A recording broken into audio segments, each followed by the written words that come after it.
ഞാൻ പള്ളിയിലേക്ക് പോകുന്നതിന് മുമ്പ് എന്റെ മാനേജറെ കണ്ട് വിവരം പറഞ്ഞിട്ട് വരാം. പള്ളിയിലേക്ക് പോകുമ്പോ കൂടെ ആരും വേണ്ടേ? സരസ്വതിക്കൂടെ പരിചയക്കുറവല്ലേ?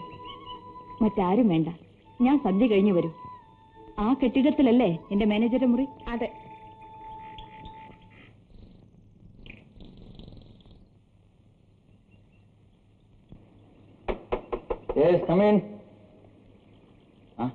അകത്ത് വരാം. നമ്മൾ എന്തിനാണ് ചെമ്മണ്ണിൽ വന്ന് താമസിക്കുന്നതെന്ന് എനിക്ക് മനസ്സിലാകുന്നില്ല. ഓ, അത് പറയാൻ വിട്ടുപോയി. ഇവിടെ ഉള്ള പള്ളിയിലാണ് മിസ്റ്റർ മാത്യുവിനെ അടക്കം ചെയ്തിരിക്കുന്നത്. ശാന്തമായി അവിടെ പോയിരുന്ന് പ്രാർത്ഥിക്കാനാണ് ഞാൻ വന്നത്. മിസ്സിസ് മാത്യു, ഞാൻ നിങ്ങളുടെ മാനേജരല്ലേ? ഇത്തരം കാര്യങ്ങൾ എന്നെ ശല്യപ്പെടുത്തുന്നത് എന്തിനാണ്? നിങ്ങൾ എന്റെ മാനേജർ മാത്രമല്ല ശങ്കരൻകുട്ടി, എന്റെ ഒരാശ്വാസമാണ്. എന്റെ മനസ്സിൽ ഞാൻ ഒളിച്ചു വെച്ച് അനുഭവിക്കുന്ന ഒരാനന്ദമാണ്.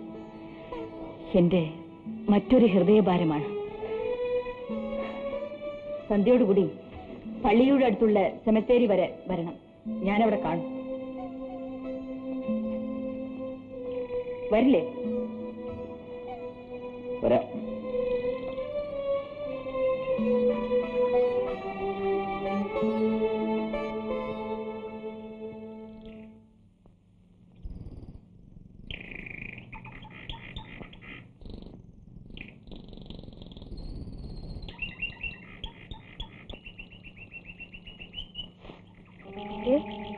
ഇവിടെ ഇങ്ങോട്ട് വാ.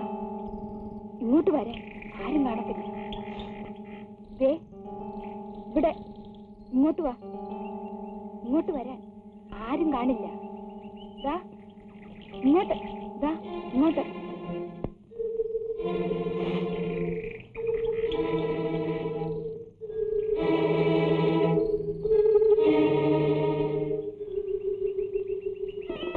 വേണോ വേണമെങ്കിൽ ഇങ്ങോട്ടൊന്ന് വേഗം വാ. വല്ലരും കാണും. ഇങ്ങോട്ട് അടുത്ത് വാ. ഒന്ന് വേഗം വാ.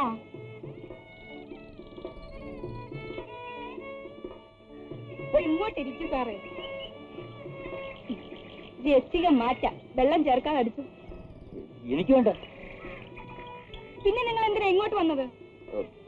ഞാൻ വെറുതെ വന്നതാ. ഓ, നിങ്ങൾക്ക് വേറെ വല്ല ഉദ്ദേശവും ഉണ്ടായിരിക്കും. ഞാനൊരാളിനെ അന്വേഷിച്ചു വന്നത്. അറിയാ സാറേ? സരസ്വതി മാത്യു.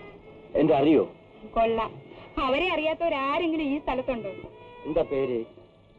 മായ. എന്താ പേര് ഇഷ്ടപ്പെട്ടോ? നിന്റെ പേര് ഇഷ്ടപ്പെട്ടു, നിന്റെ രൂപവും ഇഷ്ടപ്പെട്ടു, പക്ഷേ നിന്റെ തൊഴിൽ ഇഷ്ടപ്പെട്ടില്ല. ഞാൻ പോട്ടെ. സാർ എനിക്കൊന്നും തരാതങ്ങ് പോവാണോ? നിനക്കെന്താ ഞാൻ തരുന്നേ? ആ നിൽക്കുന്നതല്ലേ സരസ്വതി മാത്യു?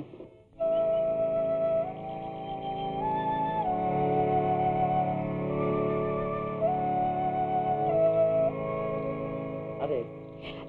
അയ്യോ, നിങ്ങൾ എന്നെ വിടാൻ. ദ്രോഹി, പാവപ്പെട്ട പെമ്പിള്ളേർക്ക് പള്ളി വെച്ചിട്ട് മരം മേലുന്നയോ? അയ്യോ, എന്നെ വിടാൻ. അയ്യോ, എന്നെ വിടാൻ. അയ്യോ, എന്നെ കയറി പിടിക്കുന്നേ. മാന്യന്മാരായിട്ട് നടക്കുക. അയ്യോ, തന്നെ കണ്ടിട്ട് ഒരു മാന്യനാണെന്ന് കളക്കാരൻ കുടിക്കാനും പെണ്ണു പിടിക്കാനും ഇറങ്ങിയിരിക്കാം. ഇവൾ എന്നെ കയറി പിടിച്ചതാ. അയ്യോ, ഏമാന്നെ. എന്താ കാര്യം? ഇവിടെ കളക്കാരെ വിളിക്കണം. നിനക്കെന്ത് വേണ്ടി? ഇങ്ങനെ എന്നെ കയറി പിടിച്ചു. അസത്തെ, നിങ്ങൾ വന്നതോ ഇവള് വന്ന എന്തിനാണെന്ന് എനിക്കറിയാം. വരൂ ശങ്കരൻകുട്ടി.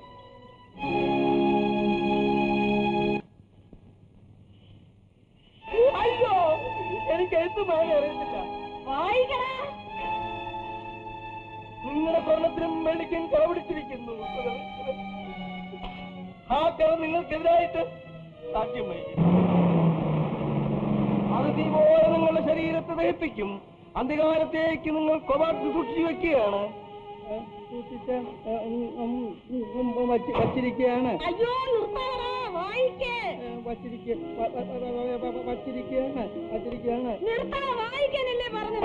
നിങ്ങൾ നീതിമാനെ വിധിക്കുകയും വധിക്കുകയും ചെയ്തു. അവിടുന്ന് നിങ്ങളോട് എതിർത്തില്ല. എന്റെ മുന്നിലെ കൊന്നു. കണ്ണുള്ളവൻ കാണട്ടെ, കാലുള്ളവൻ കേൾക്കട്ടെ.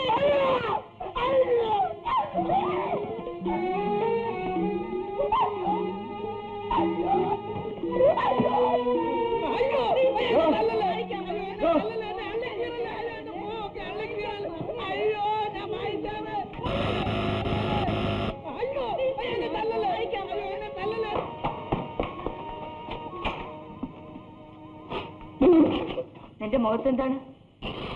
എന്റെ അമ്മ കൊച്ചമ്മ എന്നെ പിടിച്ചിരുത്തി വേദപുസ്തകം വായിപ്പിച്ചു. വായിച്ചോണ്ടിരിക്കുന്നതിനിടയിൽ മോന്തയൊക്കെ പാതി കീറി. അകത്ത് പോയി മുറിവിനുള്ള മരുന്നെടുത്ത് തരട്ടെ. തടിയിൽ എഴുത്ത് ഇവിടെ ഒരാൾ കൊണ്ട് തന്നു.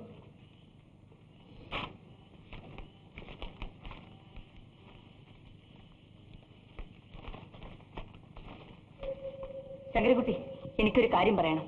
എന്റെ കിടക്കമുറിയിലേക്ക് പോ. വേണ്ട, നമുക്ക് ഇവിടെ തന്നെ സംസാരിക്കാം. എന്റെ മുറിയിൽ വന്നിരിക്കുന്നതിൽ വിരോധമുണ്ടോ? ഒരു മാനേജരോടെന്ന പോലെയല്ല നിങ്ങൾ എന്നോട് പെരുമാറുന്നത്. അത് ശരിയല്ല. ഞാൻ എന്ത് ചെയ്യും ശങ്കരകുട്ടി? നിങ്ങളോട് ഒരു മാനേജറിനെ പോലെ പെരുമാറാൻ എനിക്ക് കഴിയുന്നില്ല. വായിച്ചു നോക്കൂ.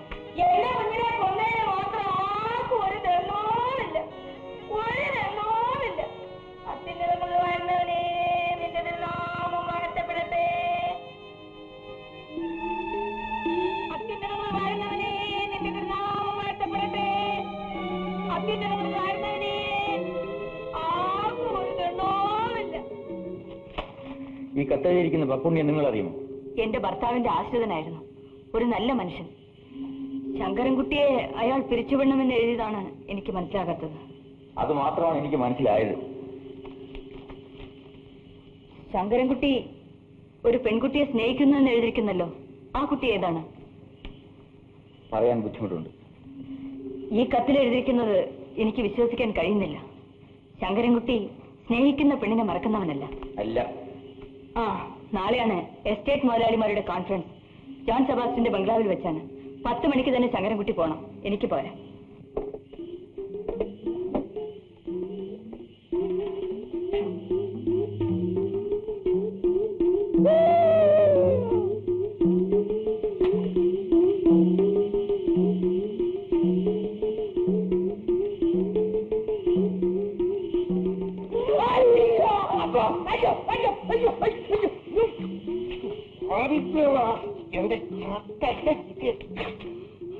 പിടിച്ചോ പിടിച്ചോ.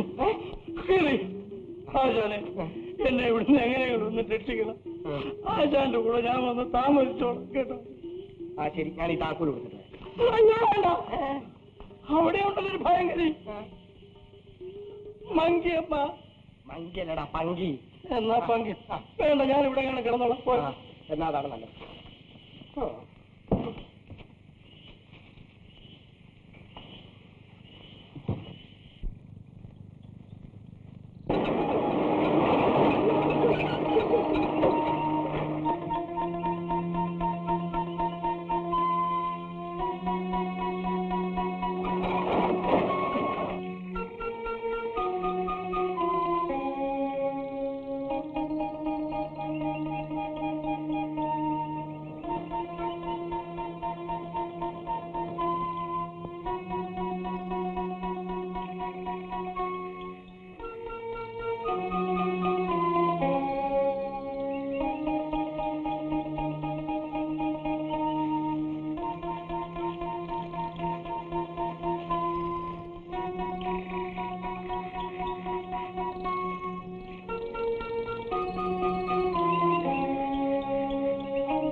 പപ്പുണ്ണി, നിങ്ങൾ എന്തിനാ എന്നെ കണ്ടിട്ട് വിളിച്ചത്? സാറിനെ ഇവിടെ വെച്ച് കാണണമെന്ന് വിചാരിച്ചു.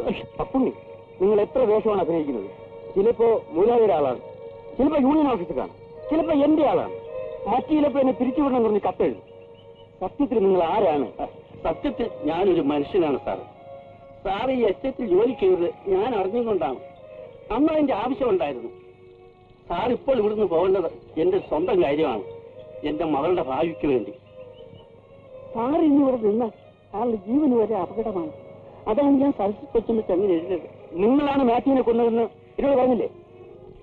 സാർ ഈ എസ്റ്റേറ്റിൽ ഉദ്യോഗത്തിൽ ഇരിക്കുമ്പോൾ സരസ്വതി കൊച്ചമ്മയെ പറ്റി പലതും കേട്ടത് വരാം. അവരെ തെറ്റിദ്ധരിക്കാൻ വേണ്ടി പറഞ്ഞതാ. സാറ് സൂക്ഷിക്കണം. ഞാൻ പോട്ടെ.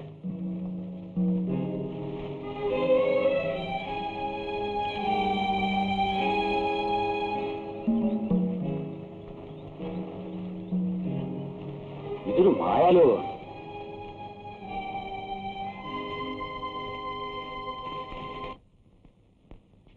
വരണം സാർ. അതല്ല ഞാൻ പറഞ്ഞത്. ഹലോ ശങ്കരൻകുട്ടി, വരണം വരണം. ദിസ് ഈസ് മാത്യു പറഞ്ഞിരുന്നു. വരൂ.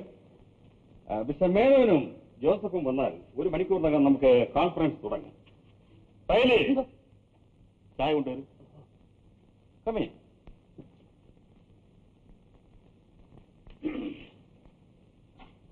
ശങ്കരൻകുട്ടി ആദ്യമായിട്ടാണ് ഇവിടെ വരുന്നത് അല്ലേ? അതെ. പപ്പുണ്ണി അറിയുമോ? അറിയും. ഒരു പങ്കിയമ്മ അയാളുടെ വീട്ടിൽ ചെന്ന് താമസമാക്കുകയും പിന്നീട് ഒരു ദിവസം കാണാതാവുകയും ചെയ്തില്ലേ? ആ, അങ്ങനെ സ്ത്രീയോടെ വന്നിരുന്നു. പിന്നീട് കണ്ടു പോയി. മിസ്റ്റർ ജോൺ സെബാസ്റ്റ്യൻ, മിസ്റ്റർ മാത്യുവിനെ കൊന്നത് ആരാണെന്നാണ് നിങ്ങളുടെ ഊഹം? ചായ കുടിക്കും. ഊഹമൊന്നും ശരിയല്ല. തൊഴിലാളികളാണത് ചെയ്തതെന്ന് ഒരു പറച്ചിലുണ്ടല്ലോ. തീർത്തെങ്ങനെ പറയാൻ കഴിയും? ഓ, ഞാനൊരു കാര്യം മറന്നു. നിങ്ങളെ കാണാൻ വേണ്ടി ഇവിടെ 2 പേര് കാത്തിരിക്കുന്നു. ആരാണവർ? 2 സ്ത്രീകളാണ്. പൈലേ, സാർ വരുന്നുണ്ടെന്ന് പറയും. അവരിങ്ങോട്ട് വരട്ടെ. ഞാനറിയാതെ വല്ലതും പറയാൻ കാണും. ഈ അടുത്ത മുറിയിലാണ്, അങ്ങോട്ട് ചെല്ലൂ.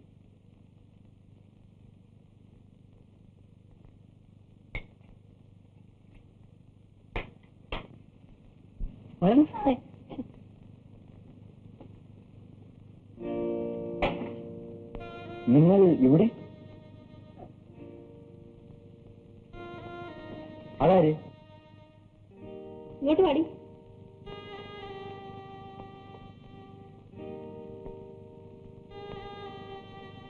ക്ഷമിക്കണേ സാറേ, ആളറിയാതെയാണ് ചവപ്പറമ്പിൽ വെച്ച് ഞാൻ സാറിനോട് അങ്ങനെ പ്രവർത്തിച്ചത്. നീ എന്തിനങ്ങനെ ചെയ്തു? ജീവിക്കാൻ വേണ്ടിയാണ് സാറേ. ചില പുരുഷന്മാരെ അങ്ങനെ പിടിച്ച് ബഹളം വെക്കുമ്പോ മാനഭയമോർത്ത് അവരെന്തെങ്കിലും തരും. അങ്ങനെയും ചാരായം വിറ്റുമൊക്കെയാണ് ഞാൻ കഴിയുന്നത്. എന്നെ ഈ നിലയിലാക്കിയത് മരിച്ചുപോയ മാത്യു സാറാണ്. ഇതൊരു സത്യമാണ് സാറേ. ഇവളും ആ എസ്റ്റേറ്റ് ഉണ്ടാക്കിയ ഡാൻവർ സാഹിബിന്റെ മകളാണ്. കാക്കച്ചിൽ അനിയത്തി. സാഹിബിന്റെ കല്ലറയുടെ അടുത്ത് കാണുന്ന കല്ലറ ഇവളുടെ അമ്മയുടേതാണ്. മാത്യു സാർ എങ്ങനെ നിങ്ങളെ ഈ നിലയിലാക്കി? മാത്യു സാഹിബിന്റെ ബാല്യക്കാരൻ ചെറുക്കനായിരുന്നു. ഒടുക്കം മാനേജരായി. ആ എസ്റ്റേറ്റ് സ്വന്തവുമാക്കി. എല്ലാ കാര്യങ്ങളും ഭംഗിയായി നടക്കുന്നു. Very good. മാത്യു സാറ് കാക്കച്ചയെ കെട്ടുമെന്നായിരുന്നു എല്ലാവരും വിചാരിച്ചിരുന്നത്. സരസ്വതി അങ്ങനെ അടിച്ചെടുത്തതാണ്. അവര് ഒരു അനാഥാലയത്തിലെ നേഴ്സായിരുന്നു. മാത്യു സാറ് അവരുടെ സൗന്ദര്യം കണ്ട് മയങ്ങിപ്പോയി. യേശുദാസൻ സരസ്വതി മാത്യുവിന്റെ മകനാണ്.